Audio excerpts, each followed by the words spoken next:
గత కొన్ని రోజులుగా పార్టీలో జరుగుతున్నటువంటి అంతర్గత విషయాలు, పార్టీ క్రమశిక్షణ ఉల్లంఘించిన వారిపై కఠిన చర్య తీసుకోవాలని చెప్పి మేమందరం కూడా కోరుతా ఉన్నాం.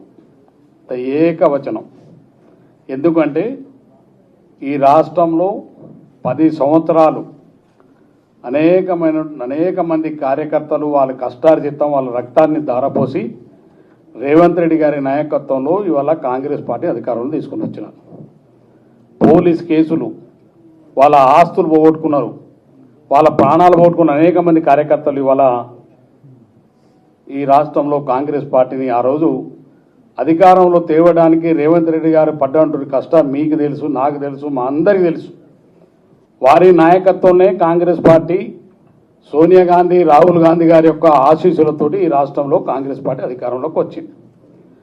అధికారంలోకి వచ్చినటువంటి కాంగ్రెస్ పార్టీ ప్రభుత్వం చేపడుతున్నటువంటి సంక్షేమ కార్యక్రమాలు, అభివృద్ధి కార్యక్రమాల్ని ఆయన ఉన్నటువంటి క్యాబినెట్లో ఉన్నటువంటి మంత్రి వారి యొక్క కుటుంబ సభ్యులు మాట్లాడుతూ తీరుని గ్రామీణ స్థాయి కార్యకర్తలు కూడా అసహించుకునే విధంగా ఇవాళ మేమందరం కూడా దాన్ని పూర్తిగా ఖండిస్తూ ఉన్నాం. కాంగ్రెస్ అధిష్టానానికి మేము ఒకటే కోరుతా ఉన్నాం, మనం అందరం కూడా పార్టీ బతినే అందరం బతుకుతాం.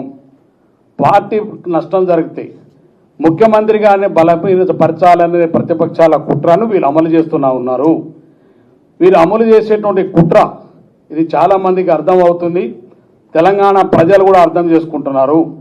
మీరు ఆయుధాలు వాళ్ళ చేతికి ఇవ్వడం అంటేనే మీరు మాట్లాడే విధానం, ప్రభుత్వాన్ని మీరు విమర్శించే విధానం, ముఖ్యమంత్రి రేవంత్ రెడ్డి గారిని బలహీనపరచాలన్నటువంటి కుట్రను, ప్రతిపక్షాల ఆలోచనల్ని మీరు అమలు చేస్తున్న తీరును మేము తీవ్రంగా ఖండిస్తున్నాం.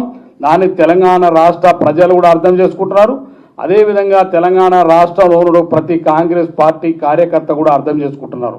ఎవరు మాట్లాడినా ఇంతకుముందే మాట్లాడుతున్నారు, చిన్నారెడ్డి గారు మాట్లాడినా, ఇంకో రాజగోపాల్ గారు మాట్లాడినా, బాలునాయక్ మాట్లాడినా, క్రమశిక్షణ ఉల్లంఘించి కాంగ్రెస్ పార్టీ ప్రభుత్వాన్ని బలహీనపరిచేటువంటి కార్యక్రమాలు ఎవరు చేసినా, ముఖ్యమంత్రి గారిని బలహీనపరిచే, ముఖ్యమంత్రికి కాంగ్రెస్ పార్టీ ప్రభుత్వాన్ని బలహీనపరిచే పని ఎవరు చేసినా వారిపైన కఠినమైనటువంటి చర్య తీసుకోవాలని చెప్పేసి మేము అధిష్టానాన్ని కోరుతా ఉన్నాం. ఎందుకంటే కాంగ్రెస్ పార్టీ ప్రభుత్వం ఇవాళ ప్రజల సంక్షేమం, ప్రజలు ఇవాళ సంతోషంగా ఉన్నారు ముఖ్యమంత్రి గారు రేవంత్ గారి పట్ల. వీళ్ళందరూ మీరు ఎన్ని కుప్పగంతులు వేసినా, మీరు ఎన్ని చేసినా ఈ రాష్ట్రంలో తిరిగి మళ్ళీ కాంగ్రెస్ పార్టీకి అధికారంలో రావడం ఖాయం. రేవంత్ రెడ్డి గారి నాయకత్వంలో రెండోసారి కాంగ్రెస్ పార్టీ అధికారంలోకి వస్తుంది. వారి నాయకత్వంలో కాంగ్రెస్ పార్టీ ప్రభుత్వం ఏర్పడుతుంది.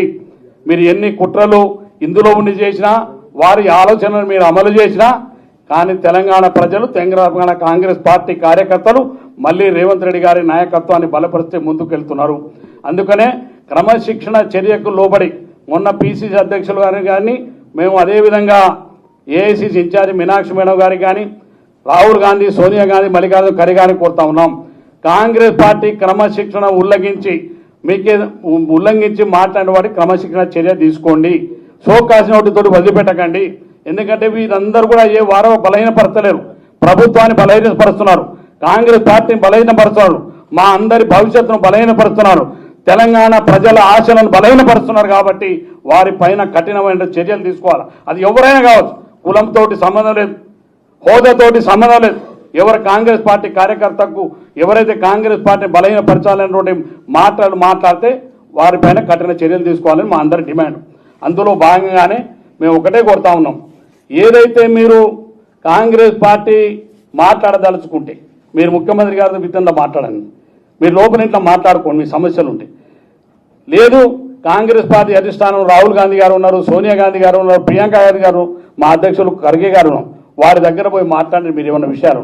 కానీ మీరు పత్రిక ప్రకారంగా ప్రభుత్వం పైన, ముఖ్యమంత్రి గారి పైన మీరు మాట్లాడే విధానం ప్రతిపక్షాలు ఆయుధాలుగా మార్చి ఇవాళ కాంగ్రెస్ ప్రభుత్వాన్ని బలహీనపరిచే విధంగా చేస్తున్నట్టు విధానం సరైన విధానం కాదు. మీరు అనుకోవచ్చు ఆ టైం వరకు సోషల్ మీడియాలో, ఆ టైం వరకు పత్రికలు పెద్దగా రాగానే ఇవాళ మేము చాలా పెద్దవాళ్ళం అయిపోతున్నాం అనుకుంటారు. కానీ మిమ్మల్ని చూసి కింద గ్రామీణ స్థాయిలో చూస్తున్నాం, గ్రామాల్లో కార్యకర్తలు, ప్రజలు అసహించుకుంటున్నారు మీ యొక్క స్థాయిని చూసి. సొంత పార్టీలో ఉండి మనం కూర్చుంటే ఈ నీడనిచ్చే చెట్టును నరుకుంటే దుర్మార్గమైన సంస్కృతి, అది మంచి విధానం. ఏ నాయకుడైనా కావచ్చు, ఏ పార్టీలో కావచ్చు, రేపు మేము మాట్లాడినా ఇంకెవరు మాట్లాడినా ఎవరు మాట్లాడినా ఎంత పెద్ద నాయకుడు మాట్లాడినా మీకు సమస్య ఉంటే అధిష్టానం చెప్పండి. కానీ పార్టీని నష్టపరిచేటువంటి మేము ఉన్నటువంటి శాసనసభ్యులం అందరినీ ఇక్కడ మేము అందుబాటులో ఉన్న వాళ్ళు మాత్రమే ఇవాళ ఇక్కడ చేరుకున్నాం. మేము ఉన్నటువంటి శాసనసభ్యులు మా అందరి భవిష్యత్తు, తెలంగాణ రాష్ట్ర ప్రజల యొక్క భవిష్యత్తు, కాంగ్రెస్ పార్టీ భవిష్యత్తు రేవంత్ రెడ్డి గారి నాయకత్వంలో మాత్రమే బలపడుతుంది. ఈ ప్రభుత్వం ఉంటుంది కాబట్టి వారిని బలహీనపరిచే, కాంగ్రెస్ పార్టీ బలహీనపరిచే ఏ నాయకుడైనా వారిపైన కట్టి ఉన్నాను. ఇలా సురేఖ గారు నా కూతురుతో మాట్లాడాను. మరి ఎందుకు ఖండించలేదు? మీరు క్యాబినెట్లో ఉంటారు, మీరు పక్కకు లేరు. క్యాబినెట్లో జరిగేటువంటి ప్రతి నిర్ణయంలో మీరు కూడా ఒక బాధ్యులు. అటువంటి ప్రభుత్వ నిర్ణయాల మీద మాట్లాడినప్పుడు మీ కూతురు, మీ కుటుంబంలో మీరు క్యాబినెట్ పదవులు ఇందులో ఎవరు అర్హత లేనోళ్ళు, అందరికీ అవకాశం ఉండి అందరూ అర్హత కలిగిన అయినా ప్రభుత్వం పార్టీ నిర్ణయించి మిమ్మల్ని క్యాబినెట్లో తీసుకున్నారు. కొంతమంది తీసుకున్నటువంటి వాళ్ళకి మిగతా మరి ప్రభుత్వాన్ని కాపాడవలసిన బాధ్యత ఇది. రేవంత్ రెడ్డి ఒకరు బలహీన పడితే మనం అందరం బలపడం. రేవంత్ రెడ్డి గారు బలహీన పడితే పార్టీ మొత్తం బలహీన పడుతుంది. ఆ బలహీన పడాలనే కుట్ర అవతల ప్రతిపక్షాలు బీజేపీ, టీఆర్ఎస్ తోటి సాధ్యం కావట్లేదు. అందుకనే వితిన్ పార్టీలో కొంతమంది ఇవాళ మీ ద్వారా బలహీనపరచాలనే కుట్రను మేము కఠినంగా ఖండిస్తా ఉన్నాం. వారిపైన కఠినమైన చర్య తీసుకోవాలని కాంగ్రెస్ పార్టీ అధిష్టానాన్ని కోరుతూ అందరి ఒక అభిప్రాయాన్ని, అందరి శాసనసభ్యుల అభిప్రాయాన్ని మేము ఇలా ఈ సభ ద్వారా తెలియజేస్తాము. ధన్యవాదాలు.